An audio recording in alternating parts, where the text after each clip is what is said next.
is teaching me how to draw rangoli on the floor, which is usually a flower used to welcome the guests and keep negative energy out of the house. Why are you bothering? We're enjoying and you're bothering. खड़े हो नहीं बनाना खड़े हो जाओ I so embarrassing. He say I talk the money when I don't talk anything. But what if you find a job that I like? You gotta understand, you met me on Jolly Pirate. You can't expect me to just change for you. Just I met you a year ago and like, oh, I have to change my job.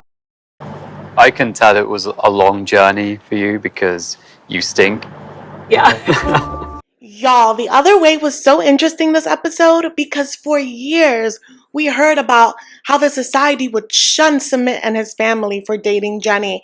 And finally, in this episode, we get a real taste of what the shunning looks like. Things are not so peachy. But then on the flip side over in France, we do see a softer, different side of Manon, which I think is going to change a lot of people's perspectives.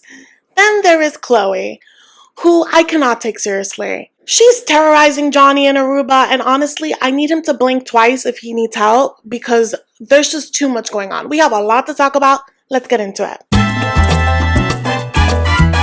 Hi guys, welcome back to Nikki Faces Reality. We are here to discuss 90 Day Fiancé the other way. I feel like it's been a minute since I discussed a little bit of everybody, so that's what we're gonna do. Before we get into it, as always, make sure to like, comment, and subscribe. We're gonna start this off with Johny and Sumit because I was just stunned. Too stunned to speak. So first of all, they're getting ready for this housewarming event. They're really treating Johny and Sumit like they're newlyweds as they're moving into this family home. So they're doing all of the ceremonies. Honestly, this is the best part of the other way. I love learning about the different cultures. I love seeing different traditions.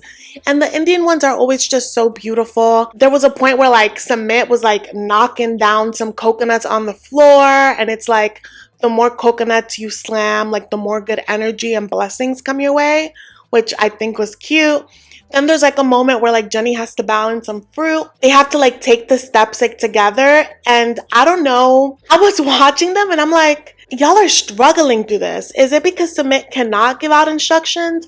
Or is it because Jenny can't understand it? But they had to stumble through it. But it's gorgeous. There's all these people singing. There's like musicians. And it must feel so good for them to feel this kind of embrace after so many years of like being pushed away. There were moments where Sumit like wasn't allowed to come to family events because he insisted on bringing Jenny, or the moments that he would go because he was like, I miss my family, but then Jenny had to be left behind. To finally be included must be just crazy. And they really think that they're on the other side of things, right? They're finally living with the family. The mom isn't, threatening to unalive herself if they don't break up. So like things are on the up and up. So we thought, because at this function, it's not just their household. It's going to be a welcoming ceremony, including their extended family. I've heard a lot about Indian aunties. I've heard a lot. And from jump, you can feel the animosity. And I think it goes both ways. They definitely don't like Jenny. Jenny knows that they don't like her, so she's guarded. And one thing about Jenny too, she's gonna speak up, which we gotta love that. But Sumit's mom goes to introduce Jenny to her sister, and this lady has the stankest of expressions. And so there's a point where Jenny and her sister-in-law are like doing these flower paintings on the floor, and you're supposed to do that. It's supposed to shoo away bad energy, but I am so sorry to tell you guys that the bad energy is already in there. Too late. Because the auntie starts hovering over Jenny and like being like, oh, why are you doing it like that? Jenny, what's wrong with you? Do you not know how to do it? And Jenny's like, do you have a problem? Do you have a problem with what I'm doing? क्या बनाया आपने? रंगोली तो बनाई नहीं. Shirou तारीफ कर रहा है. हाँ. नहीं. अच्छा नहीं बनाया. अच्छा तो बनाया. नहीं अच्छा बनाया. Why are you having a problem? And in the confessional, the auntie's like, I can't believe they're living together. She could be his grandma. I mean, she's older than me. मैंने कभी ऐसा सोचा नहीं था कि ऐसा संभव होगा एक ही छत के वो नीचे रहेंगे. परिवार को भी कोई पसंद नहीं करता इसकी सुमित और जैनी की वजह से। बिल्कुल एज में भी प्रॉब्लम है और देखो ये दादी पोतियों वाली लग रही है, हम पर में बड़ी लग रही है वो, और हम कैसे अपना लें। So as this auntie is nitpicking Jenny, Sumit's mom wants to make sure that, the family, sets a good tone and we're just as good even if we have this white lady in our family. So the mom starts helping Jenny in making the little powder looking flowers. When the auntie sees the mom doing that, she's like, what are you doing? Why are you helping her? She needs to learn. And the mom is like, yeah, she needs to learn, but like, I could do it for her. Jenny's like, what is the issue? And the auntie's like not even addressing her. She's just like, you don't know what you're doing. And when Sumit's mom won't get up from helping Jenny, the auntie physically pulls her away. It was just such a spectacle. I'm sure Sumit's mother was so embarrassed, but you could see that a part of her still wanted to please this auntie and like not disappoint her. But that was rough. Here's the thing. Jenny is not auditioning to be in your family. Like it or not, they are already married. And I've complained about Jenny not putting enough effort, and that is a fact. I feel like she is real lazy, but she does not deserve this kind of energy. This is bullying. But again, I have to stand this badassery of Jenny because Jenny's like, what is your problem? Why are you bothering us? So after she does this spectacle of pulling away Sumit's mom, Sumit goes up to her and it's like, Jenny has been with me through thick and thin. Like, she is my ride or die. We are married. We are happy. My family has accepted her. Like, auntie, like, you need to let it go. And even Sumit's mom and his dad are like pleading with this lady, like trying to get her to understand, like, they thought it too. She's part of the family. And they're like, no, like, in society, that is unacceptable. She's older than all of you. And they're like saying the same things over and over. And this lady goes as far as to say, are you really married if society doesn't approve of you? Is that how marriage works now? And Jenny comes up to them and she just can't believe that they're still discussing the age thing, that they're still not over it. And Auntie straight up like, you're older than his mama. And I know the age difference, but every time I hear it, I'm like, damn. But it's been years now. I think that they have bigger fish to fry, bigger issues in their relationship than their age. Jenny is so over it. She's checking out of this conversation. She goes to her room. And again, everyone's pleading. And Sumit's mom is like, Jenny is part of our family now. And this lady says, well, you know what? Then find yourself a new family. So I'm like, wait, are you disowning Sumit's, like, are you disowning your sister?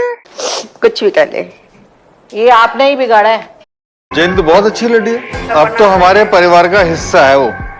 ठीक है, आपको अपना परिवार बनाना है तो आप अपना परिवार बनाइए, मैं जा सकता, तुम्हें अपनाना है तो तुम अपनाओ। And she just like makes a dramatic exit. We see I forget her name, Shri, I think her name is, Sumit's sister-in-law. She chases after the auntie, and it's just so dramatic.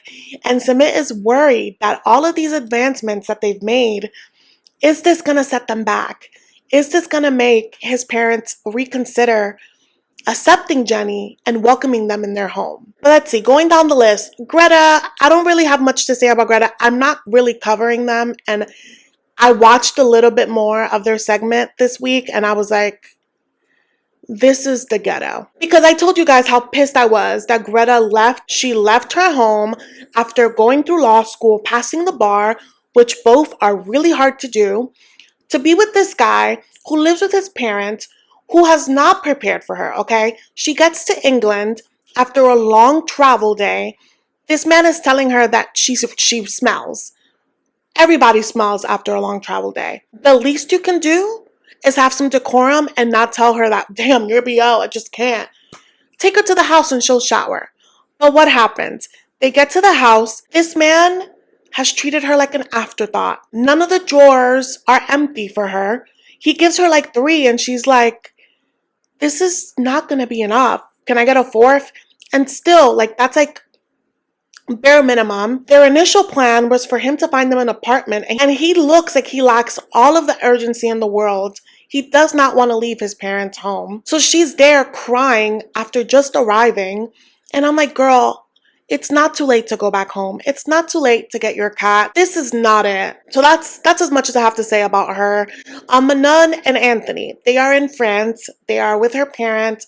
They're gonna leave the house just to get some fresh air. They go to this park, and I don't know how to pronounce this game, but they're playing this game with cute little balls, and it's just, bringing her back to her childhood. Her mom is like, oh my God, I still can't believe that you're here. You always told us that you would never come back. And Manon is like, well, yeah, when I lived here, I was miserable. And she's like, I felt very isolated, and I felt, criticized for my body, not only from friends and society, but also from my family. And she mentioned how like her parents would be like, oh, my daughter Manon barely eats, but she's still overweight. And how those comments really ate up at her and affected her. I can relate to all of this, and I want to give her parents grace, just like I want to give my parents grace, in that I find that this is a common occurrence with immigrant parents. When you give them any sort of criticism, it can go either way. It can be like, oh, well, we did our best. Or it can go to like, well, I'm the worst parent then, right? And it's like they can't grasp that like multiple things can be true. You could have done your best. You could still be a good parent. That still caused harm. So when this conversation was first started out, I was like, oh no, like, are they gonna just like dismiss her feelings? But they didn't. But they did start with, oh, we did our best. We're not perfect. But we're sorry that we hurt you. We love you. And the whole time they're talking, Anthony, he doesn't speak the language. So he's just trying to gauge what's going on given like the energy. And I did not like what he said. He was like, oh, I'm really hoping that Manon isn't just harping on the past and gonna make things worse and have her parents not want to help us. Really? Your wife is talking about her trauma, and that is what you say? Wow. What he needs to do is get on Duolingo and learn some French and get a job. But anyway, Manon is she must have gotten good sleep because she is in rare form. She literally is like, you know what? Now that I'm a parent, I know how hard it is to be a parent, and I now have perspective and understand that you did do your best. And sometimes I do my best and I don't get it right, and I get it. So she's now empathetic, and she, just wants to focus on moving forward. And it looks like it was a great family outing. So I hope that it goes up and up, but I don't foresee it being all rainbows and butterflies and all the things. Okay, y'all, let's move on to Chloe and Johny. I can't. This age gap is a big no because you are at different points in your life, but also I can't fathom having a tweenie bop tell me what to do with my life. And again, I like Johny, but I'm also like, I think this age gap is problematic, and we've seen this age gap. It's very common in 90 Day.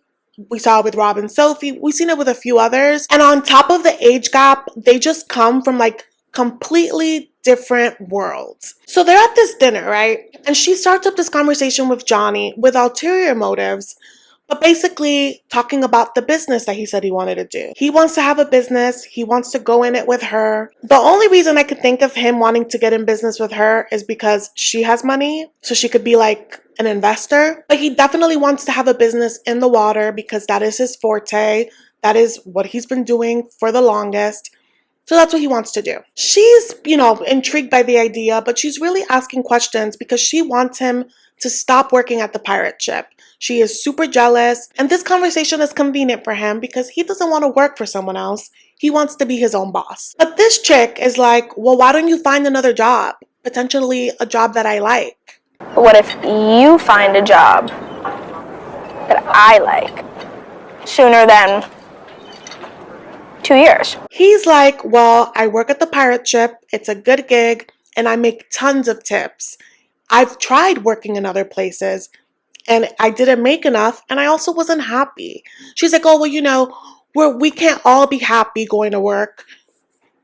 That's very easy for you to say when you work at your mother's very successful business. I cannot with her trying to tell this grown-ass man how to make his money when he has been providing for himself by himself. And I really wanted him to tell her off, but he was being real nice. But I won't be as nice because this girl doesn't even know how to boil an egg. She doesn't even know how to start up a gas stove. And she thinks he should be taking career advice from her. There's a lot of life that she needs to live before she can tell him how to sustain his. And so she's like, I hate that you have to talk to girls. And he's like, well, that's how I make the tips. And I've been downplaying the flirting. I don't be carrying girls on my back anymore. But like, I have to talk. It's hospitality. Like, that is how I make my money. And she's like, oh, well, you know, your job is basically like a stripper. You have to entertain these drunk girls. I've asked Jonathan to quit multiple times. His literally sole purpose on his job is to entertain young drunk girls. And I'm just like, do we have to remind her that she was one of those drunk girls? That she specifically was stalking his ass and came back to Aruba like 2 business days later to secure that? He wasn't thirsting after her. And so he's telling her, I'm doing my part in respecting our relationship, but also maintaining my job. And he also lets us know that in the past, he has left this job to work at a regular hotel job to make a partner happy.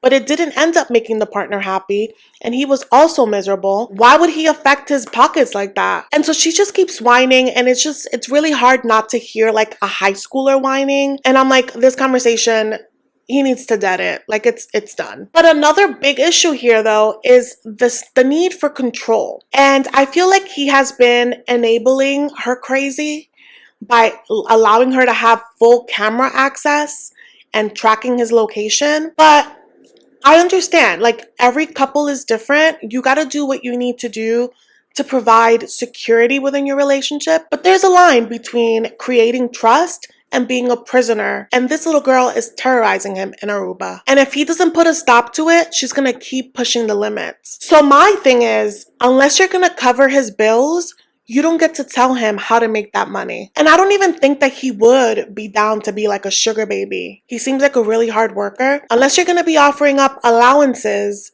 this is just out of bounds. Also, reminder that the only reason she moved to Aruba was because she needed to have an eye on him. She's so scared that he's going to cheat on her, but she was the one that's cheated on him. He was talking to other women because they weren't exclusive. And after they became exclusive, she was the one that was moving shady. So it's like, if I were Johny, I would be like, girl, don't make me tell you about yourself. This conversation is over. But yeah, I really do think that we're seeing a spoiled brat. You could tell that she has never been told no. And I think she's going to be humbled in Aruba, because just because you have a problem with something doesn't mean that it's going to be everyone else's same problem. People are going to tell you to F off, and I can't wait to see it. And I struggle between like wanting to give her grace because her frontal lobe is not developed, and then also being like, girl, somebody should call up your mom on speed dial because you don't know how to act. Speaking of another girlie who is in an age gap that is just problematic, the child bride and the brokey, Madeline and Luke. I didn't discuss them last week. We need to get this out, right? So last week, Madeline had the wedding planner come to her place, right? To discuss budgets because they were overdue, and if they didn't make a payment in 2 days, the wedding would have to be canceled. So perfect timing. Luke is in Colombia. Let's discuss the budget. They are over because Madeline is under the guise that she's going to have her dream wedding because that is what Luke promised. So every time she adds something to the bill, she's like, oh, well, it's my dream. And that would be great if you were dealing with someone that had money. Luke does not have money.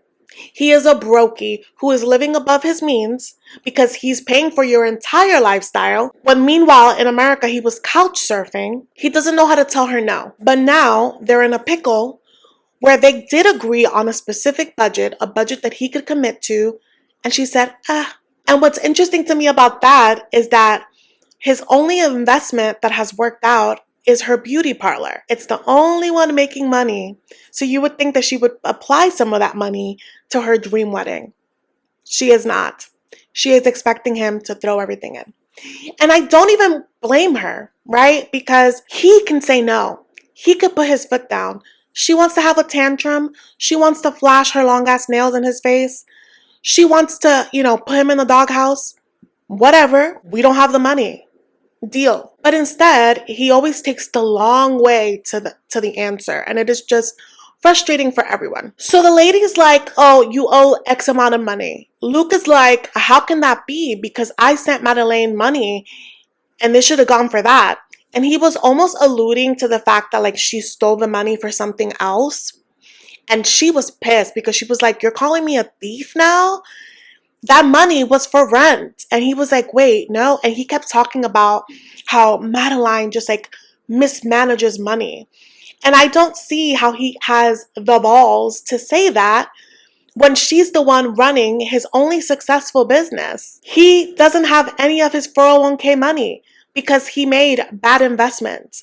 So when he said she mismanaged money, I was like, okay. So she was very offended that he said that. She had to pull up the receipts and was like, look, this went towards rent. And he was like, oh. So then she was pissed. I so embarrassing. Lisana is my pageant coach. I work with Lisana. I cannot believe he's making me look like that. He say I talk the money when I don't talk anything. You're gonna to have the biggest challenge you're gonna to have later. The lady is like, what? Okay. Are you going to pay your son now? And he's like, I only have X amount of money. She's like, okay, well, we're going to have to let go of some things for the wedding then. Madeleine is like, you promised me my dream wedding. You had a year to save up. We can't have my wedding. We're just gonna cancel it. So in this episode, they're having this fight in front of this lady. And I'm like, yes, he had a year to save up for this wedding, but that is why he needed to stay his ass in America and work. He kept spending on your expenses, spending on the flights, spending on the joint expenses when he was there, on top of him just wanting to wear designer with no money. I don't know how you thought he was going to afford this. But he's like, listen, final offer, this is all that I have. And Madeleine is just like, oh my God, this is so embarrassing. This wedding planner / pageant coach is going to think the worst of me. Fine, let me just remove things from the list. And she removes like a mariachi band and dancers. Why does she need dancers for this wedding? Is it a concert? What she should have also removed was the helicopter ride because that's ridiculous. They come up with a number that works for Luke. He says he's going to send the money in 2 days. And the wedding planner is like, okay, well, I'm going to go now. And you guys should really think about whether a marriage is really ideal for you guys. And I was cracking up because they have no business getting married. And they're both such unreliable narrators that you don't really know who to root for. Actually, no, I do. I'm rooting for Madeleine to get out of this relationship. She doesn't need anything from that man. She already has the business. She can be a little girl boss. She's investing in property. She doesn't need Luke. Luke needs to go back home and like regroup and develop a backbone, get a little savings. But their episode basically ends with her being like pissy and like telling him like, what makes you think that we're gonna sleep together? And he's like, Madeleine, I had a long ass travel day. Like, if you don't want me to sleep here, I'll figure it out. What do you want? And she's just like, I'm so mad at you. It's ridiculous.